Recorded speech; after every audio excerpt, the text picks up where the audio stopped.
Hola, buenas noches. Mi nombre es Marcos Ruiz. Esta es la clase Autor Especial de Tomás Aguirre Alea.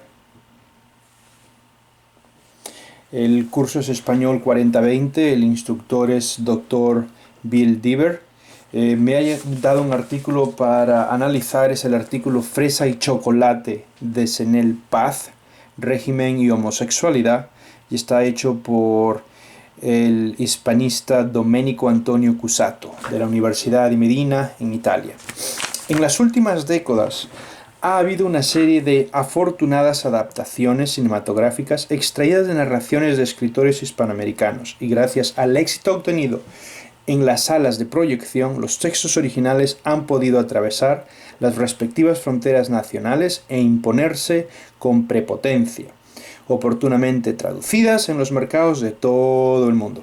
Valgan, por ejemplo, entre otros, además de Fresa y chocolate del cubano Senel Paz, del que vamos a hablar, como Agua para chocolate de la mexicana Laura Esquivel, o Cartero de Neruda del chileno Antonio Sarcameta. Considero interesante recordar que este último texto se debe a la versión cinematográfica, incluso el título. En realidad, como vio la luz, la obra se llama Ardiente Paciencia. Lo que está tratando de decir es que estamos tratando el mismo concepto que es fresa y chocolate, que es la homosexualidad. Lo que pasa que en distintos países y distintos autores le cambiaron el nombre, pero en realidad seguimos hablando de lo mismo. Por otra parte, lo mismo sucedió con la obra de Paz, cuyo título original era El lobo y el bosque y el hombre nuevo. La breve narración, a través de la técnica de la narración analéptica, propone la historia de la amistad entre David, un joven estudiante comunista, y Diego, un intelectual homosexual, que como tal no se integró en el sistema porque estamos hablando de Cuba. La obra de Senel Paz, incluso en su brevedad, está diseminada de las numerosísimas alusiones de represión de la homosexualidad de la Cuba actual y a las condiciones del marginio a la que el denominado diferente debe someterse. Ya de por sí, la reducción de la libertad individual es un problema político, y aún más si consideramos efectos consecuentes que llevan a revisar ciertas posiciones e inducen a alejarse de ideologías en las cuales el fondo se quisiera continuar creyendo. Diego, pues, se verá obligado a abandonar primero sus ideales revolucionarios y más tarde la misma Cuba. David, emotivamente involucrado, no podrá, por menos de tomar decisiones del violento atropello para con aquellos que no se alineen con las posiciones dictadas por ciertas reglas sociales, sintiendo cada vez más fuerte la existencia de una democracia concreta. Hace bastante tiempo que los intelectuales cubanos denuncian, entre otras cosas, esta situación, pero hasta ahora las críticas más ásperas procedían de aquellos que eran considerados disidentes puros, es decir, los que han preferido dejar Cuba, puesto que rechazan en todo el sistema castrista. La ambigua máscara de la época con la que se han llevado adelante las famosas leyes de los años 60 ha conseguido acallar a la masa respecto a la imposición que tendría a anular la libertad de decidir por su propio cuerpo. Pero los pretextos morales aducidos por la ley disimulaban una realidad de fondo que era percibida y pronunciada solo por el intelectual: la iluminación de la libertad individual. Es un tema muy curioso.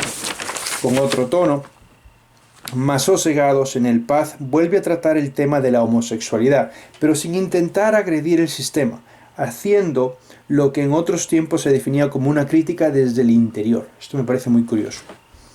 Es decir, un discurso constructivo que atañe exclusivamente a un aspecto social, sin poner en discusión por otro el sistema cubano, a través de las anacronías narrativas, de lo cual incluye plenamente entre los protistas del neobarroco americano.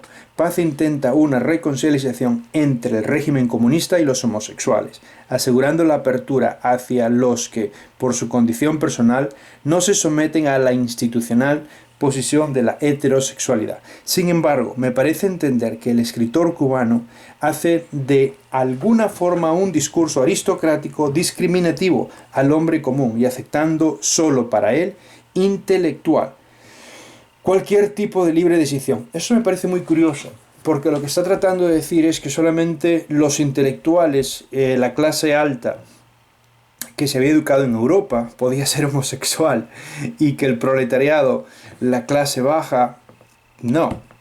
De todas maneras, tiene la sensación que en el intento de defender su propia naturaleza y salvaguardar los derechos que derivan de ser intelectual, Diego lleva a cabo una fuerte discriminación para con los demás diferentes que forman parte de la masa y no tienen el instrumento de argumentaciones que él en cambio sí posee. Muy curioso.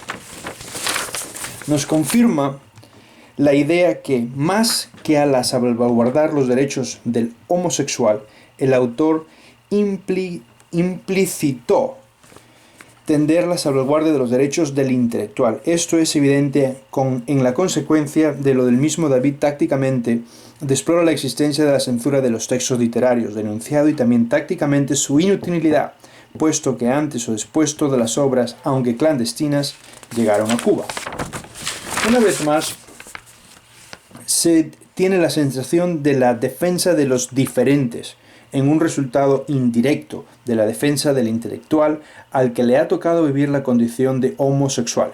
Ello se debe probablemente a la consideración de que en Cuba los mayores escritores de este siglo han sido homosexuales, todos. Por ejemplo, José Lezama Lima, Virgilio Piñera, Reinaldo Arenas y Severo Sarduy, sin olvidar una larga serie de jóvenes que desde hace más de 10 años, aprovechando la apertura y la protección del ambiente intelectual, recogen éxito de la crítica en el mismo Cuba. En este episodio el autor se sirve además para comunicar que incluso cuando el intelectual forma parte del sistema, su integración no estará nunca exenta del sentido crítico, vigilando por su presencia y su inteligencia no podrá por menos de aportar un avance, favorecido cada vez más la apertura de la democracia. Las leyes puriles emanadas de los viejos cuadros dirigentes, mientras no se considera un delito transgenerales como se colocan los principios de la revolución. En el momento de la separación, cuando Diego se ve obligado a huir de Cuba, le pregunta a David si cree de verdad que la homosexualidad puede ser un enemigo. Le hace específicamente esta pregunta: dime la verdad, David, ¿tú crees que yo le hago daño a la revolución? De hecho, lo que cuenta es la sustancia. Con respecto a ello, el narrador no pierde la ocasión para ironizar sobre las formas que contraste con la esencia, caer en el ridículo. Un ejemplo del análisis, del énfasis de esta forma se puede ver en el episodio en el que el joven David, por su timidez, rechaza un papel de la obra de Casa de Itzben. Es obligado a aceptarlo con el típico chantaje moral del que se abusan con demasiada frecuencia y se le recuerda como no parte de la revolución. Está claro que la ambigüedad de Diego se debe al exceso de prudencia de su autor, que para eludir los riesgos de una censura que a pesar de todo existe, trata de apaciguarla mostrando al personaje como un patriota leal. Tratando de definirla, en realidad lo que estaba comentando el artículo era que en aquellos entonces, y por lo que hemos estudiado en esta clase, el tema de la homosexualidad y el tema de la revolución cubana tuvo mucha influencia y se convirtió en parte de la sociedad, pero en una sociedad dividida, en la cual el proletariado estaba por un lado y la clase alta, la clase burguesa por otra. Muchísimas gracias. Hasta luego. Buen día.